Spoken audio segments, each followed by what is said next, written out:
Good morning, grade 9s, and welcome to episode 3 of Quarantine English with Mr. Fisher. Now, before we start with today's topics, we are going to quickly answer the examples I gave you on Wednesday. So, question 1. Jane, along with her friends, is or are part of the group. Now remember, if we have the words along with, we will always use the initial subject to indicate if my verb is going to be plural or singular. Jane is singular, so we use is. Question 2. 5 kilometers is or are not far to walk. Remember, when we have a measurement of units, we will always be using the singular form, which is in this case. Last example, neither Tim nor his siblings has or have the ability to make decent coffee. In this case, when we have neither plus nor in a sentence, we always look to the subject, or in this case, it's typically the noun closest to the verb, which is siblings. We've got a plural, which means have is the correct answer here. So grade 9s, as you can see, today we are doing parts of speech, one of the fundamentals to the English language. Now we are going to start with nouns. Nouns are seen as things in the world that you can interact with. So these different things, some of them you can physically sense, some of them you cannot. Let's quickly go through these types of nouns so I can explain it more clearly. We start off here, which is common nouns. As you can see, these are everyday things. Things like a table, a chair, a wall. Try and think of it in the following way. You have 5 senses. If you can physically sense a thing in, let's say, the house you are at this very moment, in the world around you, if you can physically sense something, it will probably be a common noun. Next, we've got the concrete noun. This type of noun is slightly more specific because this one you can definitely touch. So let's take something like a wall, for instance. If you can use your sense of touch to determine that the wall is there, then you will know that it is a concrete noun. The next one is, to my opinion, slightly more interesting, which is called the abstract noun. These are things that are not physical, so you cannot physically sense them in the world around you. However, we do know they are there. There's a perception that they are there. A very common example of abstract nouns are things like emotions. For instance, I am happy that I stay at home all day, or I am sad because I have to stay at home all day. Catch-22 there if you think about it. But yes, these emotions, you cannot physically see them, you cannot touch them, you cannot smell them. They are not there in the world around you, but you know they are there. Now, other things that can be abstract nouns are things like time. Again, you cannot physically see time, you don't know it's there. We can see the effects of time, but you can never see it, touch it. You don't have any way of knowing that it is there. So it's also an abstract noun. Next, we get to compound nouns. Now here, the definition over there, it is new words that are made up of 2 or more words. But let's use an example so you can understand what these words are. The word rainbow is a compound noun. So the word rain is as you would think, a common noun. Okay, these are water droplets that fall from the sky. The word bow is a weapon, also a common noun, used to fire arrows. If you take these 2 words and put them together to create one new word, it is rainbow. A rainbow being the spectrum of light you can see across the sky after a rainy day. Next, we've got collective nouns. Now think of these as groups of individuals that are very similar. but saying group of all the time is very mundane, very boring. So we have different words to indicate these groups. So a very common one is if you have a bunch of lions, for instance, a group of lions, we call them a pride of lions. Then probably my favorite one, a murder of crows, refers to many crows in one group. Now to continue with nouns, we are going to proper nouns and pronouns. Proper nouns are the names of people, places, and other things. They make things more specific, what I mean by this is when you say the name, you will think of a specific person, a specific place, for instance, depends on what the name is. So if I say Mr. Nel, you will think about our principal of Hoërskool Oosterlig. There's also a little side tip there.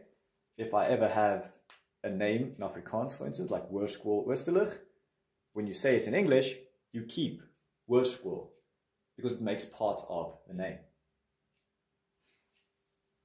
Now, let's continue to pronouns. Pronouns replace proper nouns and other nouns in a sentence.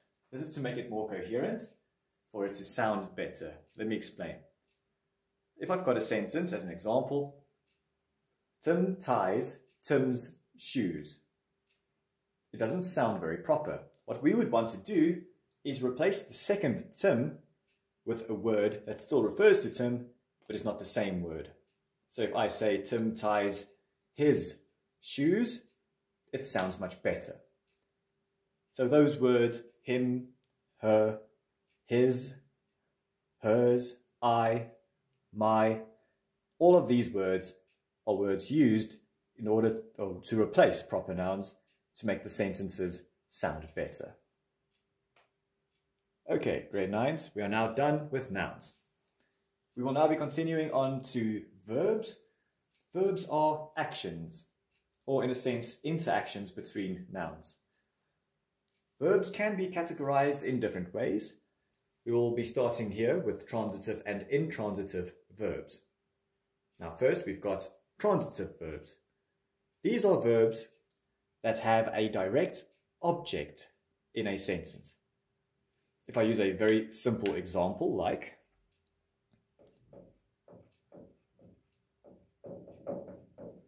John kicks a ball. Very simple sentence.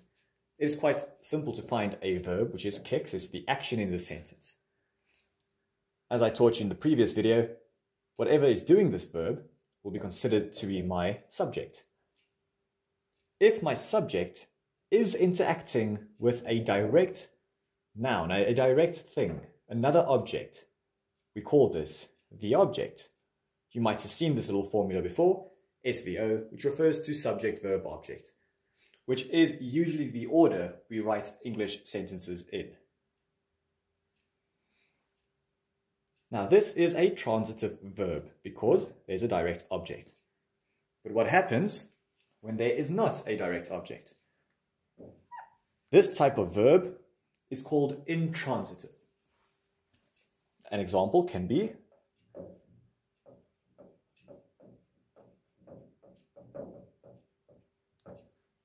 we have arrived. Now here, to arrive is an action, have is here helping this word. I'll explain this to you in the next panel. So this is all together considered the verb. Now we've got the subject completing the verb, but there is nothing that you are interacting with. In this case, there is no direct object. Even if I said, we have arrived yesterday, or we have arrived an hour ago, that would not be what you would call an object. It's just adding more information to how you arrived. So in this case, there is no direct object, so arrived, in this sense, is intransitive. Now to continue with regular and irregular verbs, as we go through the verbs, you will find that some of them change in very expected ways. Words like kick, jump, walk, they are very simple verbs, but let's take them one step into the past. For all three of those words I just mentioned, all you will be doing is adding an ed. So for regular verbs, for instance, I've got kicked. If I want to change it, it will become kicked. There you go. You just add an ed. And if you take it even further than that, you will just say had kicked. But with irregular verbs, they change in an irregular way. So a word like think changes to, if I take it to the past, thought. So they have changed in an irregular way. I did not change think to thinked. Thinked is not a word. So think of it as changing in irregular ways. They are irregular verbs. But if they change in a regular way, which is just adding an ed, you get kick, that becomes kicked. Some of these words even have three forms, like the word give. If in the present tense I have give, and I take it to the past tense, I gave. And if I take it to a perfect tense, he has given me an apple, for instance, given. So it's give, gave, given. So some of these verbs can become quite complicated. Unfortunately, in English, you will have to study these to know if the verb changes irregularly or not. There are lists of verbs that are irregular, and unfortunately there is no formula to tell you which words do change in that way. It is something that you will have to study.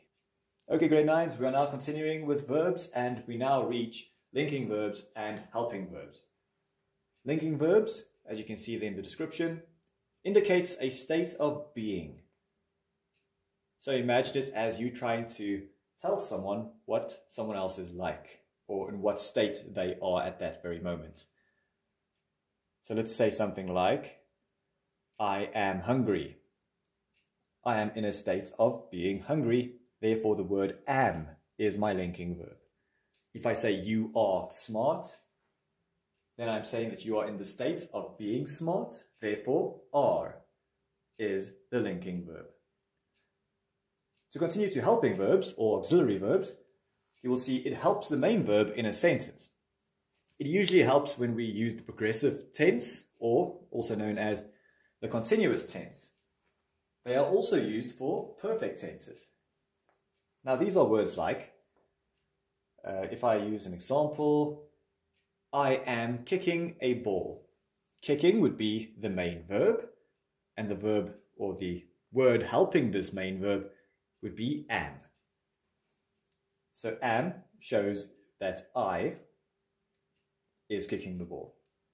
It's very important to remember that am is only used for I. If it was another person, like let's say Tim, who just tied his shoes, if you remember, is now also kicking a ball. So Tim is kicking a ball. I use the helping verb or auxiliary verb is to show a singular thing is doing an action in the present tense, and the action is still continuing. Tim is kicking a ball. So the action is still happening. And in that way, the helping verb is helping the main verb convey that idea of continuing. Okay, grade 9s. Now we continue to adjectives and adverbs, as you can see over here. So adjectives, as you can see, describes the noun. Let's take an example so I can explain this to you.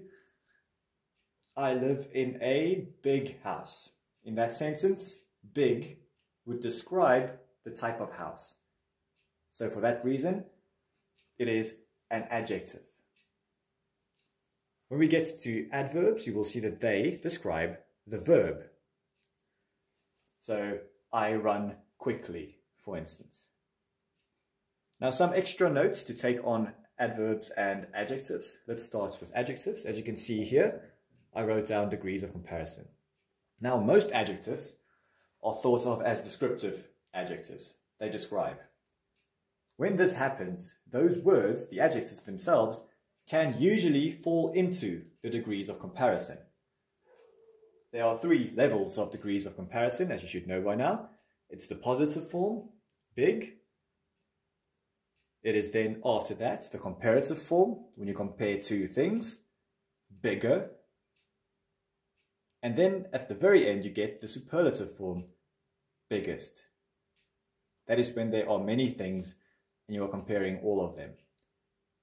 So for instance, let's say the word strange. I have strange friends, but Tim has stranger friends. Stranger would be comparative. But let's say John has the strangest friends out of all three of us. So if I'm comparing more than two things, I tend to use the superlative form, and that would be the word strangest. Now let's get to adverbs. Some extra information about adverbs. Yes, they do describe the verb, but they can describe the verb in several different ways. The basic ones are here at the bottom: manner, place, time, frequency, and degree. So if we look at manner, think of it in which way the action is being enhanced. So in this case, let's say to run quickly. So it's adding to the verb in that way. If I say place, it's a very simple idea here. It just tells you where. So let's say that you are searching. Let's say you are searching everywhere. Everywhere would be the adverb adding to the way that you are searching. Time, again, indicating when this action happens. So yesterday, today, tomorrow, now, then. There are just a couple of examples. When it comes to time, do remember that it adds, or it's used at the end of your sentence when you want to indicate adverbs of time. Frequency, on the other hand, is how often you do something. Let's say, I always study for my English tests. Yeah, I hope. Next, we've got degree, and that is to what extent. So let's say that you are tired, but you want to tell someone how tired you are. You say you are very tired. Very is an adverb of degree. It's a very horrible word to use. Whenever you want to use the word very, see if you can find a better word in a dictionary in order to improve upon it. So let's say exhausted instead of very tired. But yes, in the technical sense, very is an adverb of degree. Okay, grade 9s, we are now getting to the end of our lesson. Let's start off with prepositions. So prepositions link nouns and phrases with each other, usually to indicate a certain space, or how they are connected in a certain space, rather. Let's take a sentence like, you are in class. You and class are two nouns which are connected here by the word in, showing you how one is connected to another in a certain space. Conjunctions are words that connect words, phrases, and main clauses, sometimes in a different way. As you can see, there are three types here that I have written down. We'll start with our coordinating conjunctions. These link words, phrases, and main clauses together. Okay, so some of these examples can be and, but. These are very commonly used ones. So if I say, I have apples and oranges, I am linking those two words together with the word and, which is in this case a coordinating conjunction. If I have a subordinating conjunction, it will link a main clause with a subordinate clause. So in this case, I would have a main sentence which can stand on its own, and another sentence which cannot stand on its own. A very common mistake here is to use subordinating sentences as if they stand on their own. And the common denominator here would be the word because.